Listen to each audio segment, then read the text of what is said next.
오늘은 열왕기하 7장 1절에서 2절까지의 말씀을 가지고 절망을 소망으로 바꾸시는 하나님이라는 제목으로 은혜를 나누고자 합니다.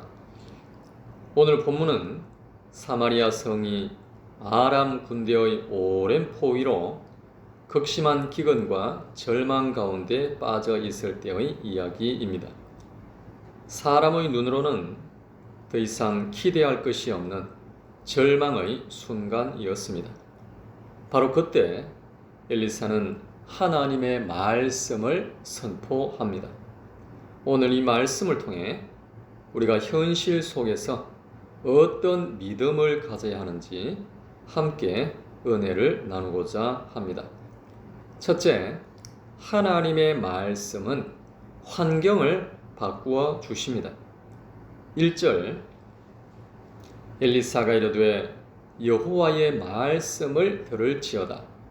여호와께서 이르시되 내일 이맘때에 사마리아 성문에서 고운 밀가루 한 스아를 한 세겔로 매매하고 보리 두 스아를 한 세겔로 매매하리라 하셨느니라 그랬습니다.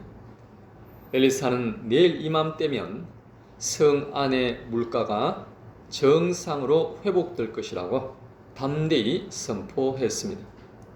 당시 상황으로는 도저히 믿기 어려운 말씀이었지만 하나님은 이미 보이지 않는 곳에서 역사를 시작하고 계셨습니다.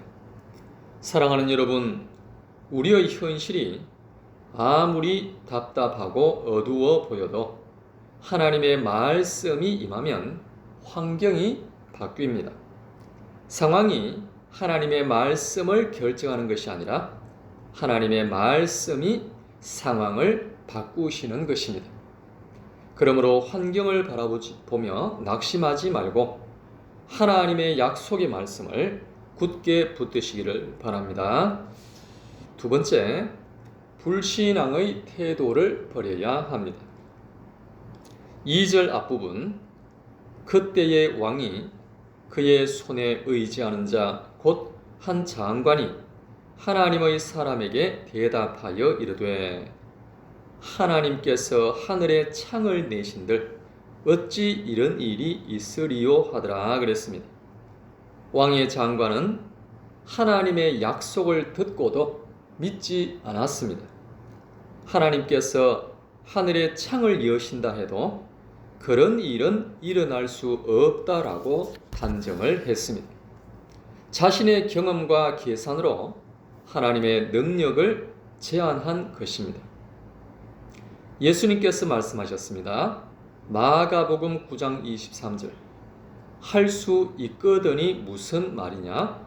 믿는 자에게는 능히 하지 못할 일이 없느니라 그랬습니다. 그러므로 우리의 생각과 계산을 내려놓고 하나님의 전능하심을 온전히 신뢰할 수 있기를 간절히 바랍니다.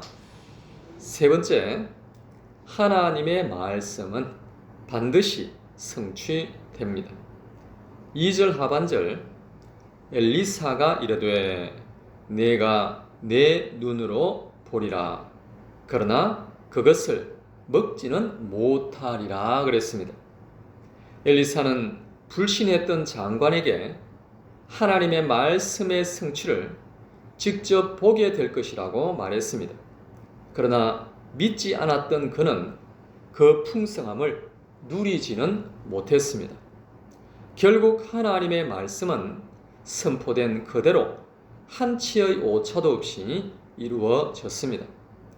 사랑하는 여러분, 하나님의 말씀은 결코 땅에 떨어지지 않습니다. 하나님은 약속하신 것을 반드시 이루시는 신실한 분인 줄로 믿습니다. 그러므로 오늘도 말씀을 붙들고 믿음으로 순종하여 회복과 승리의 은혜를 경험하는 저와 여러분이 되시기를 간절히 바랍니다. 이 시간 함께 기도하겠습니다. 기도하실 때 하나님, 눈앞에 어두운 환경보다 살아 역사하시는 하나님의 말씀을 먼저 바라보게 하여 주시옵소서. 불신앙의 마음을 내려놓고 전능하신 하나님을 온전히 신뢰하게 하여 주시옵소서. 신실하신 하나님의 약속을 믿고 순종함으로 회복의 은혜를 풍성히 경험하게 하여 주시옵소서. 다 같이 합심하여 기도하겠습니다.